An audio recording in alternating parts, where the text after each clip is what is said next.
Hello YouTube. Today we bring the dive deep on Instagram system design.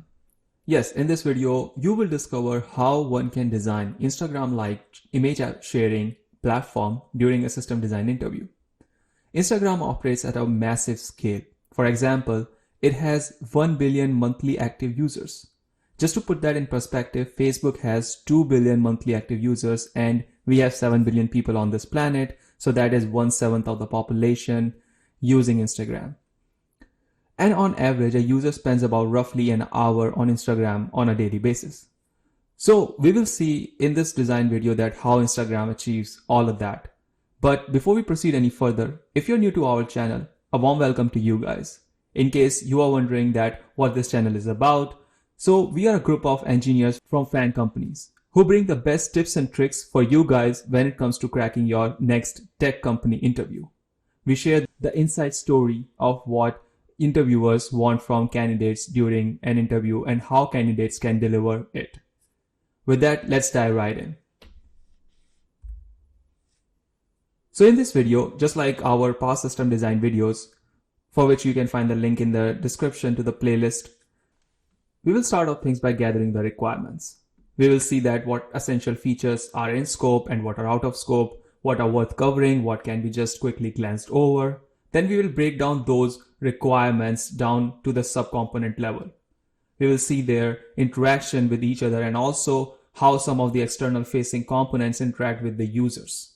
We will explore this section with some high quality sequence diagrams, and we also urge our viewers to use them during their system design interviews as well, since we believe that they help best in terms of conveying the abstract ideas and easier to understand medium from brainstorming. And in the end, we will quickly go over some of the optimizations and extensions that we can do to our system. This helps us show the breadth of candidates' knowledge to the interviewer. But before we move any further, a small disclaimer. This is our take on the Instagram system. We did a thorough research for it, but this could be a little or vastly different from what Instagram might have in place, since their system is constantly evolving with each day due to the scaling challenges. So please supplement this video's material with your own research for an outstanding interview experience. With that out of the way, so let's get started. Let's start by visualizing the use cases here so that we have a rough idea that what we are building, and later we will see how to build it. So first off, Instagram is a photo sharing or media sharing app. Users upload photo and other users react to it mainly through likes or comments. So first up here is we are uploading this motivational quote by Jeff Bezos. Then we can apply some filters, write a nice caption, add some hashtags, and press the post button. Once the image gets uploaded to Instagram's server, all of the followers would see the image on their feed. Let's say we have Bob as one of the many followers of this page. He likes the photo, so he presses the like button and thought of commenting the photo as well. So he writes, "Thanks for the inspirational words." He then presses the post button, and now we see Bob's reaction on the photo in the end. This is majorly what Instagram does. Well, there are other intricate things as well, but we believe that those can be listed as extensions to this design. Now let's break down this Instagram upload, feed, like, comment use case into some concrete requirements. An obvious but necessary requirement would be that users would be able to upload and view their photos on their profile. Next up is users should be able to follow other users. Another requirement would be that users should see posts from other users who they follow, as also known as user feeds. And the last one would be that users should be able to react on others' photos via likes or comments on that photo. I think this is a bare minimum essential things that our Instagram app should do. We can also have sending and receiving of messaging, aka direct messaging, built in the Instagram app as well. But that can be listed as the extended requirement, something that we have already covered in our other system design interview video called WhatsApp System Design. So you guys can refer that. Please find the link for that in the description. Now, as we have some clear requirements to work with, let's start by looking at the entire architecture as a whole to have a bird's eye view on the entire system. We will later break it down into smaller subcomponents and also define some of the traits to keep in mind to make the system scalable and also extensible. So Let's start off with the customer first. So first off, we have the user here that is interacting with the Instagram platform in the form of actions. And it can be posting a picture, loading the user feed, or posting a like or comment on someone else's photo. Next, this request will land onto a front-end load balancer, which will then be forwarded to a fleet of highly scalable Instagram web servers that are running the application to handle these operations. Now at this stage, we have two processes kicking off parallelly. Firstly, we will persist the action directly into the graph data store. For example, Alice posted a photo, Bob liked Alice's photo, and Bob commented on her photo as well, so on and so forth. Now this process is synchronous in nature, which means that we persist the action and return the success or failure in the real time. Another process is asynchronous in nature, which is to publish these actions onto a streaming service like Apache Kafka or Amazon Kinesis. Now, you would be wondering that why do we need this streaming service here? So the main benefit we get is that it provides the flexibility to scale out the system by adding several other microservices. Now the question is, what do we do with this data? So this data is consumed by a fleet of microservices.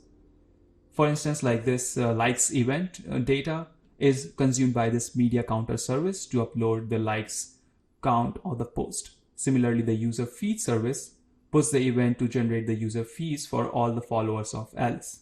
But don't be worried just yet. We'll see in a bit how this all works. In terms of data store choices, we are going with Neo4j, which is a graph-based NoSQL database implementation. Graph databases are very effective in storing complex relationships and is super extensible to add new ones, like who follows who liked whose post, so on and so forth. And we will have Cassandra, which is an aggregated oriented NoSQL database that we will use to store the aggregated data like likes, follows, comments on any post. If you want to know more about the different types of databases, that is NoSQL versus SQL and their pros and cons, we would like you to refer to our website www.techtakshila.com for deeper explanation. But we will still explore both these databases in context of Instagram in a bit. Now we have this slide specially for listing all the components that we just saw in the high-level diagram for you. So if you want, you can pause the video here and take a closer look at each of these components and the desired choice for data storage.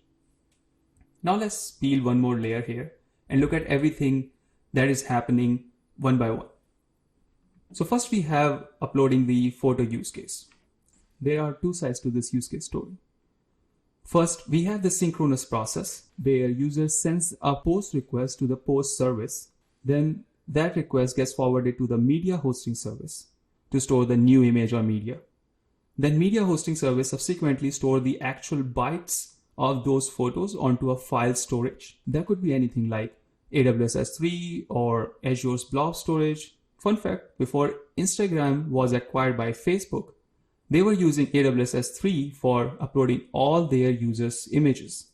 But since Facebook acquired them, they are slightly more closer to Facebook's own cloud stack and gradually moving away from AWS. So now once we have stored the photo bytes, then we should also store some metadata around it, like who uploaded it, when it was uploaded, where it was uploaded, also known as location, onto a graph data storage. In the end, we return the success message back to the user, which looks something like this. If you want, you can pause the video here to inspect the response content more closely.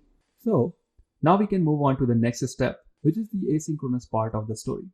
With this step, we asynchronously store the user's activity into a columnar data storage. Afterwards, we trigger the action to pre-compute the user feeds for all of Alice's followers. You may be wondering that why we need to do this pre-computation. Why can't we do this when users open their Instagram app? That is a very good question. So here we are saving some crucial seconds to query the database while generating the user feeds at the runtime. Like it would not be a great user experience to wait 5 to 6 seconds every time they open up the app and wait for it to show the other users' photo uploads. Now there is a little bit of a difference in terms of feed generation in case of a celebrity versus non-celebrity users, which we'll see in a bit. So let's explore the question that how we should be doing this feed computation for each of Alice's users. But before we proceed any further, as we just have mentioned, that it is important to understand the process of generating feeds for all the followers in case of a non-celebrity users and a celebrity user, where the followers can be easily upwards of 1,000 or millions. Because if we need to do this process for a celebrity status user, we would end up pre-computing feeds for a lot of users and putting a lot more pressure on our database's read or write capacity. So in the case of celebrity users, we use a pull-based mechanism to generate user feed for all the celebrity followers, which we'll talk in a bit, but let's focus more on the non-celebrity user case here. So a message is added onto a user feed service queue. Now, when the user feed service reads these messages of the queue, it queries the follower service to fetch all the followers of that non-celebrity user. Now we update the feed stream for all the followers in the user feed Cassandra data storage. So until now, we have seen that how one uploads the photo and how one's feed is generated whenever someone they are following uploads a photo or post. Now let's take a look at how this user feed is retrieved when someone opens up the app. So here user's Instagram app makes a request to the user feed service, which on acceptance of this request fires up two threads. Thread 1 fetches the feed from the user feed Cassandra storage. This will bring feeds that is generated by all the non-celebrity users to fetch feed generated by all the celebrity users. That happens in thread 2. So thread 2 first calls the follower service to get all the list of all the celebrities that the user is following, then calls the user activity service to retrieve the content that all celebrities have uploaded in the chronological order. I think as we have seen that user feed is quite an integral part of the Instagram design for which we use Cassandra, we'll see a lot more details about it in a bit, that how Cassandra plays a crucial role in this entire system design. So now let's talk about the actual graph data model that we use for storing the likes, comments, post, and user information in it. So before we show you guys the data model, can you come up with a rough data model for storing this data where we want to persist all this likes, comments, post, user information all in a single or collection of database? So you might want to pause the video and think for a second, as it will also help you develop the mental model behind these design choices. I hope that you did your due diligence onto coming up with the data model. So now let's look at the our approach for designing this graph-based NoSQL data model. So let's try to first understand that why do we need a graph database here. So graph databases are really good at storing data entities and nodes, plus the relationship between them as edges. So it stores all the nodes in an index and the relationship between them in a memory, making the query perform much faster than their counterparts like relational databases here, which are not good at scaling out when the hierarchy between the data entities exceeds more than two relationships. So here as we have mentioned, that we are using Neo4j. So on a high level, Neo4j is a graph database that is designed to treat the complex relationships between data entity as equally important as the data itself. This fits perfectly well for our use case because our data is also pretty graphical in nature, and so is every social media's platform. So let's take a quick example here. Let's say that Bill Gates posted a photo on his Instagram app, and now Jeff Bezos wants to show his appreciation by posting a comment. So we can store all of this like here, like we have Bill Gates who is a user information node here, and then he posted a photo. So the photo becomes its own node, and it has a post relationship between Bill Gates node and its own node. Now same is for Jeff Bezos. Jeff is just wants to post a comment, so the comment gets stored in the node which is commented on this post or the photo. So we have this edge commented on between this comment and the photo, and Jeff has the comments relationship with the comment itself. Now this might look a little bit overwhelming at first, but believe us, this scales pretty well, and queries are also pretty fast, since all we need to do is like traverse through this graph to get any information in the future. For example, if we want to get all the followers of Jeff Bezos, we can do this by issuing a query. You can see here that we have to just find out all the nodes, all the edges that are incoming and follows relationship to find out all the possible followers of Jeff Bezos. Same can be done to find out all the posts by any user in this graph. Now I think we have covered all of our stated requirements. So let's look at them one by one. We saw that in first section, how users can upload their photos on Instagram platform, how it would trigger the process of pre-computation, the user feeds for their followers. We also saw that how user feed generation process differs from celebrity versus non-celebrity users. We also saw that why it is necessary to generate user feeds with posts from non-celebrity users only. Then we saw that how user feed is fetched when a user opens up their Instagram app. In the end, we saw that how Graph NoSQL database is the best fit to store all the information related to a user's activity in terms of posts, likes, and comments.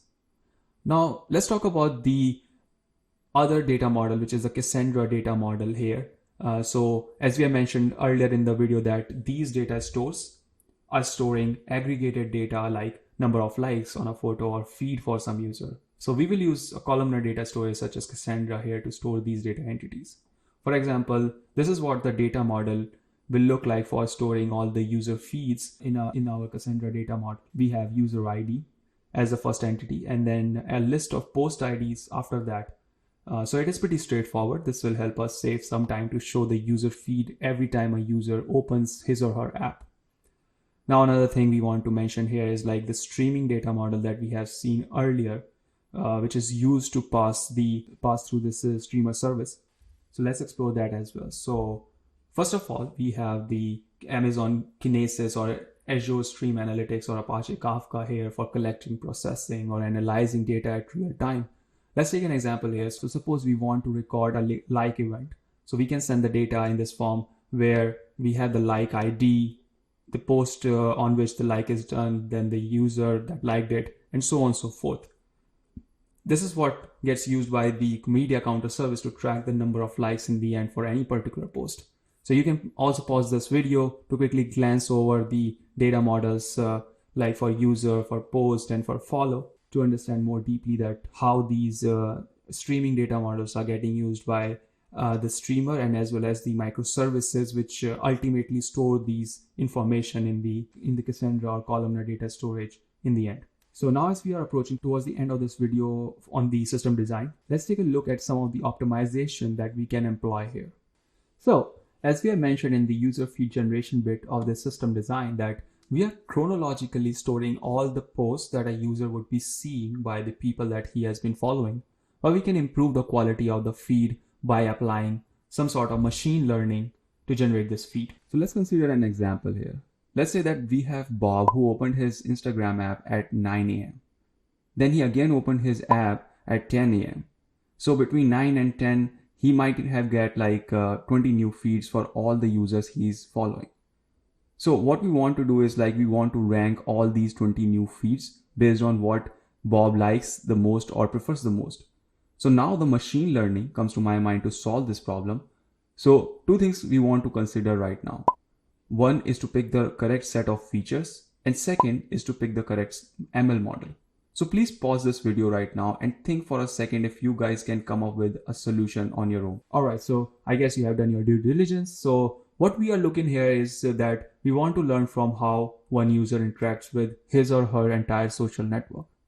This could be in the form of likes, comments, or shares, or even tapping or clicking on a particular photo. So what we can do here is to represent each of the user's feed by a feature vector, which contains the information about the user, the feed, and the user's interaction all in that feature vector. The important thing to notice here is that we are not only learning users' behavior, but also the type of content that is posted on their social network as well.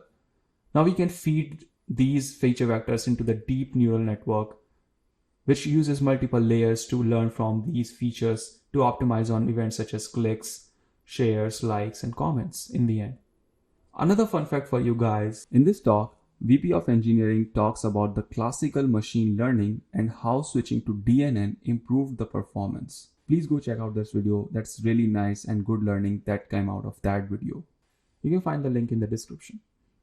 With this optimization, we would like to wrap up this video.